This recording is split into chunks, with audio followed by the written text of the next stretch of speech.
Hello students, welcome in our social studies class. Students, today we will read chapter 4 in book of history. The chapter name is Mughal Emperors and Administration. जैसा कि आपको chapter के heading से पता चल रहा है कि इस चैप्टर में हम मुग़ल एम्प्रर्स के बारे में पढ़ेंगे। मुग़ल साम्राज्य के जो एम्प्रर्स थे उनके और उनके एडमिनिस्ट्रेशन के बारे में पढ़ेंगे। तो चलो स्टार्ट करते हैं। सबसे पहले है मुग़ल असेंस्ट्री एंड मिलिट्री कैंपेन। सबसे पहले तो मुग़ल साम्राज्य का संस्थापक कौन था? तो मुग़ल साम्राज्य किसने स्टार्ट किया? तो इसका संस्थापक था बाबर। बाबर की एज सिर्फ 12 वर्ष की थी जब उसके पिताजी का देहांत हो गया और उसके बाद वो पूरी दुनिया में इधर उधर घूमता रहा और उसने लास्ट में दिल्ली में आकर देखा कि जो दिल्ली के सुल्तान हैं वो बहुत ज़्यादा पावरफुल नहीं रहे, वो बहुत ज़्यादा वीक हो गए थे। तो उसने क्या किया, बाबर ने दिल्ली की सल्तनत को हराकर बाद में अपना मुग़ल साम्राज्य स्थापित किया। तो उसके बाद बाबर था मुग़ल साम्राज्य का सबसे पहला एम्परर और उसके बाद उसने एक स्ट्रॉन्ग साम्राज्य की स्थापना की। तो इसके बाद जैसे कि देखोगे टेबल नंबर 1 में जो मुग़ल रूरल्स थे उनके बारे में दिया गया है। इसके फर्स्ट कॉलम में तो आप देखोगे कि मुग़ल जो रूरल है उसकी पिक्चर है और कॉलम नंबर 2 में मेजर मिलिट्री कैंपेन्स के बारे में है उनके, और थर्ड कॉलम में है उनके रिबेलियंस के बारे में, और फोर्थ है उनके खिलाफ किसी ने कोई रिवॉल्ट किया था। तो हमारा सबसे पहला किंग कौन था? बाबर। बाबर था मुग़ल साम्राज्य का संस्थापक। The Babur was the establisher of the Mughal emperor and the second king was Humayun. Humayun था बाबर का बेटा और वो था second emperor of Mughal empire. And the third is Akbar. ये है अकबर और ये था third emperor of Mughal empire. और इसके साथ भी इसकी मेजर मिलिट्री कैंपेन्स दिए गए हैं और रिबेलियंस बाय रॉयल प्रिंसेस। देखो ना उन्होंने कौन कौन सी लड़ाइयाँ लड़ी, किसके साथ लड़ी, ये सारी डिटेल यहाँ दी गई है, तो आप इसे अच्छे से रीड करोगे। और फोर्थ किंग था जहांगीर। एंड आफ्टर डैट उसके जहांगीर के बाद कौन एम्पर बना? वो था शाहजहां। शाहजहां के बाद Aurangzeb. Aurangzeb was the last emperor of the Mughal empire. तो इनके साथ भी इनकी मेजर मिलिट्री कैंपस दिए गए हैं, उनकी रिबेलियंस दिए गए हैं, उन्होंने कौन कौन सी लड़ाइयाँ कब लड़ी, किसके साथ लड़ी, ये सारी डिटेल दी हुई है। तो आप चैप्टर में अच्छे से इसको पढ़ोगे। तो ये है मैप में दिया गया है कि इन 1530 में मुग़ल एम्पायर कहाँ तक फैला हुआ था। जैसे कि जो येलो कलर में, ये जो येलो कलर में है ना, ये 1530 में मुग़ल एम्पायर का विस्तार है। और इन 1605 में expansion of the Mughal empire is shows in green colour. Campaign by the Mughal empire in 17th century. This is in orange color and in yellow color में जो मुग़ल एम्पायर था वो काबुल और कंधार इधर सब फैला हुआ था। तो this map is showing the extension of the Mughal empire in India, कि भारत में मुग़ल साम्राज्य कहाँ कहाँ फैला हुआ था, इसका विस्तार है जो अलग अलग सेंचुरीज़ में उसका विस्तार कैसा कैसा था इस मैप में दिखाया गया है।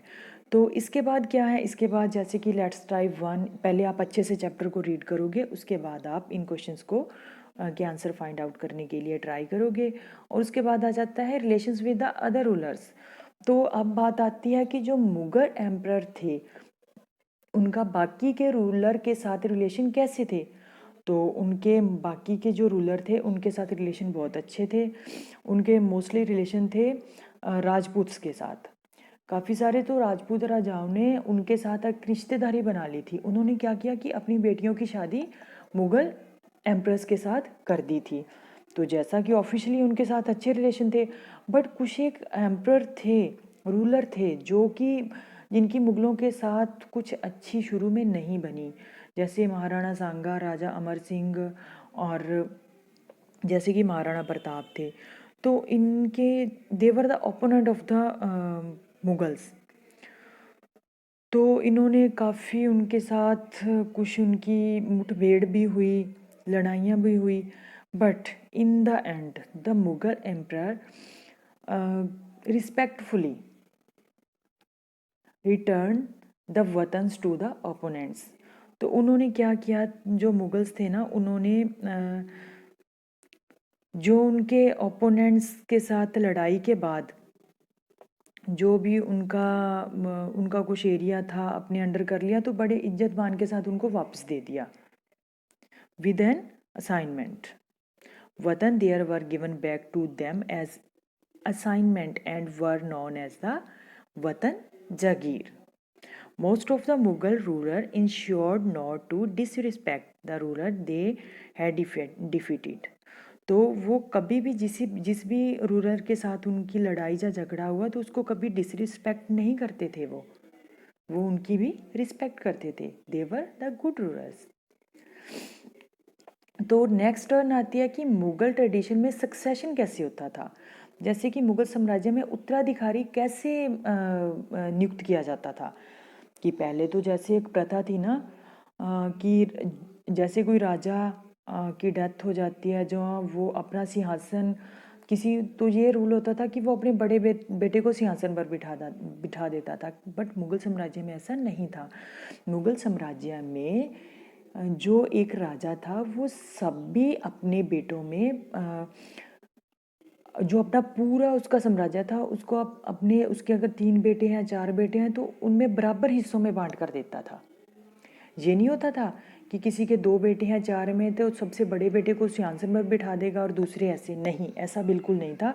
सभी मुगल जो एम्पर थे, उन्होंने अपना सक्सेशन ऐसे ही किया था। तभी तो जैसे आप इनकी हिस्ट्री पूरी पढ़ोगे ना, तो उसमें क्या है कि बहुत सारे जो एम्पर थे, उनके बेटे ही उनके खिलाफ खड़े हो गए थे। भाइयों भाइयों में टकराव हुआ था, एक दूसरे का लैंड को जब्त करने में, ऐसे सब। The death of the Mughal emperor was followed by the wars of succession among his sons. This caused the financial losses and the political instability in the empire. उसके बाद आता है कि जैसे जो मुगल्स थे, उन्होंने अपना एम्पायर तो सेट कर लिया, बट उसको चलाना भी तो अब है। तो वो एडमिनिस्ट्रेशन के लिए क्या पॉलिसीज़ वो अपनाते थे। एडमिनिस्ट्रेशन अंडर द मुगल्स का एडमिनिस्ट्रेशन सिस्टम कैसा था। सबसे पहले मिलिट्री एडमिनिस्ट्रेशन, तो इसको उन्होंने 4 पार्ट्स में डिवाइड किया हुआ था। उसके बाद आता है मनसबदारी सिस्टम। मनसबदारी सिस्टम को एक मैं आपको इजी लैंग्वेज में बता देती हूँ कि मनसबदार क्या होता है। मनसब होती है पोजीशन। तो इसमें जब मुगल साम्राज्य में क्या किया गया कि सिविल और जो उसमें एक मिलिट्री और सिविल में डिफरेंस को ख़त्म कर दिया गया।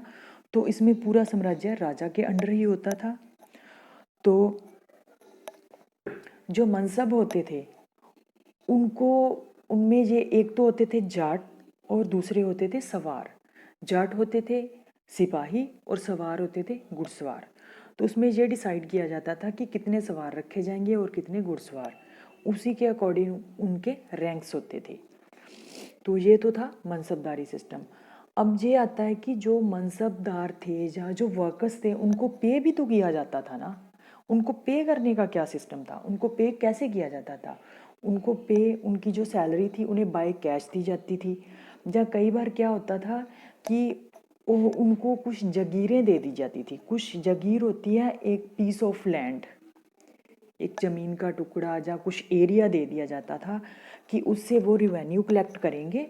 जैसा कि जो मुगल्स थे, उनकी इनकम का मेन सोर्स क्या था। उनकी इनकम का मेन सोर्स था रिवेन्यू कलेक्शन, या प्राइमरी सेक्टर था उनका। तो उनको एक जो मनसब थे ना, उनको एक एरिया दिया जाता था कि उससे रिवेन्यू कलेक्ट करके और जितनी तो आपकी पे बनती है उतना अपने पास रखकर बाकी आप गवर्नमेंट को दे दोगे।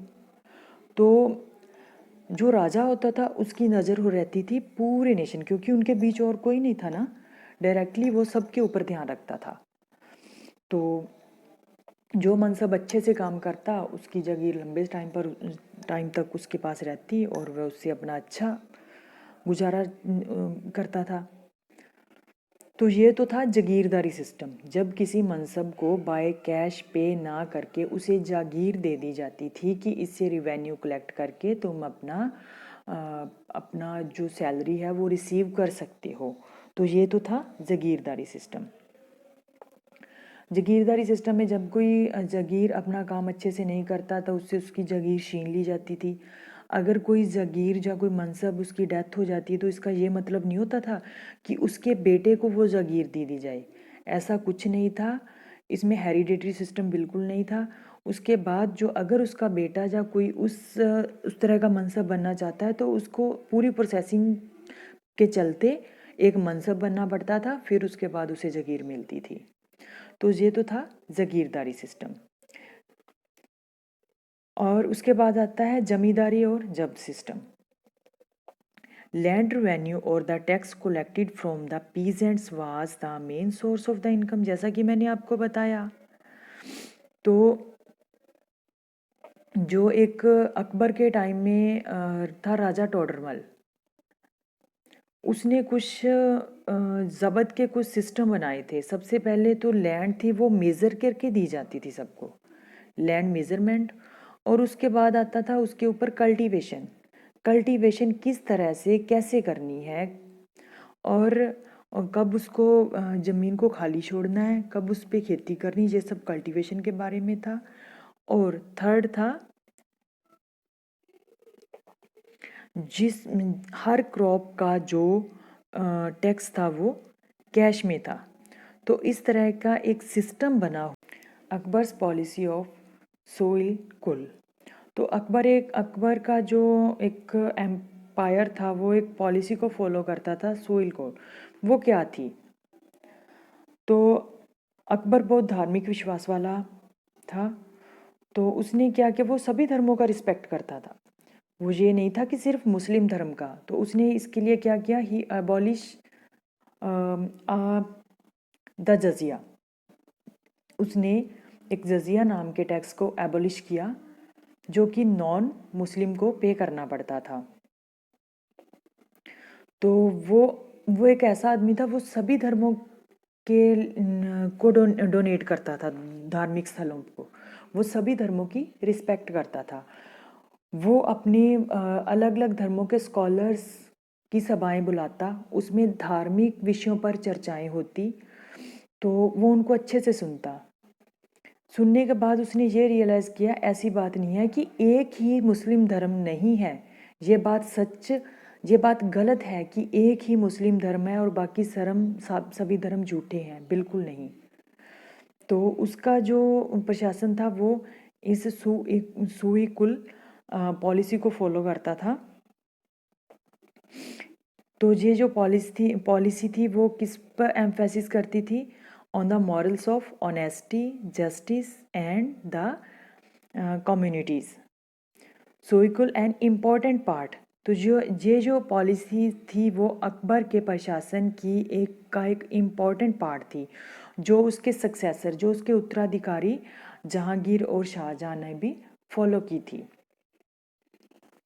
उसके बाद आ जाता है कि 17वीं सेंचुरी में जो मुगल्स थे उनकी इकोनॉमिकल कंडीशन कैसी थी। जैसा कि हम जानते हैं कि जो मुगल्स का economical condition mean to say that उनकी इनकम और उनके जो खर्चे थे उनके बारे में। तो जो उनकी इनकम है उसका मेन सोर्स क्या था? Primary sector.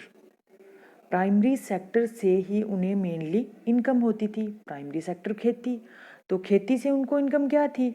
जो किसान थे वो उनसे लगान लेते थे, वो किसानों से लगान वसूल करते थे।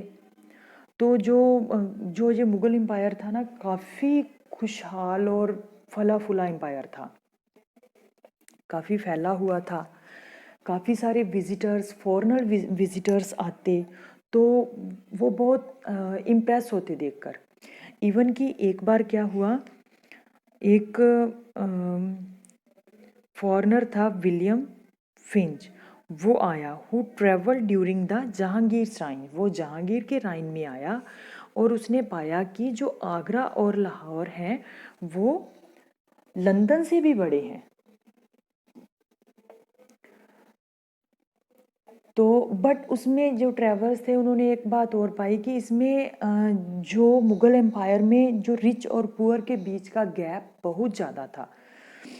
जो मुग़ल एम्परर्स थे, एम्परर जो मुग़ल एम्पायर में जो एम्परर्स के जो आगे मनसबदार थे, जो उनके वर्कर्स थे, उनके पास काफ़ी पैसा था क्योंकि वो रिवेन्यू कलेक्ट करते, और रिवेन्यू कलेक्ट करने के बाद उनके पास काफ़ी धनराशि होती जिससे वो अपनी ऐशो आराम की ज़िंदगी जीते थे। वो काफ़ी सारी अपनी लेज़र एक्टिविटीज़ पे और अपनी गुड्स परचेजिंग पे एक्सपेंड करते, और जो ये सारा बेनिफिट था उनके पास जाता जो ये गुड्स को सेल करते। बट जो गरीब किसान और आर्टिस्ट थे, जो उन गुड्स के प्रोड्यूसर थे, तो वो धीरे धीरे और भी ज़्यादा गरीब होते चले गए। तो इस तरह से इनके साम्राज्य में ये सबसे बड़ी कमी थी। And the power of the Mughal started decline after the rise of the Aurangzeb. जो इनका लास्ट एम्पर था ना औरंगजेब, उसके साम्राज्य में जो मुगल एम्पायर, मुगल साम्राज्य की कंडीशन सबसे ज़्यादा खराब हो गई क्योंकि उसके जो सक्सेसर थे वो बहुत ज़्यादा वीक थे, वो बहुत ज़्यादा शार्प माइंडेड और सक्सेसफुल साबित नहीं हुए, जिसकी वजह से they were defeated and the Mughal empire was vanished. Although they continue to acknowledge the Mughal emperor in Delhi as their sovereign, but they held independent command over their kingdom. Okay students, तो ये थी story Mughal empire and their administration की। Students, मैंने आपको इसका एक overview बता दिया चैप्टर का। After that you will read the chapter carefully. Okay, thank you.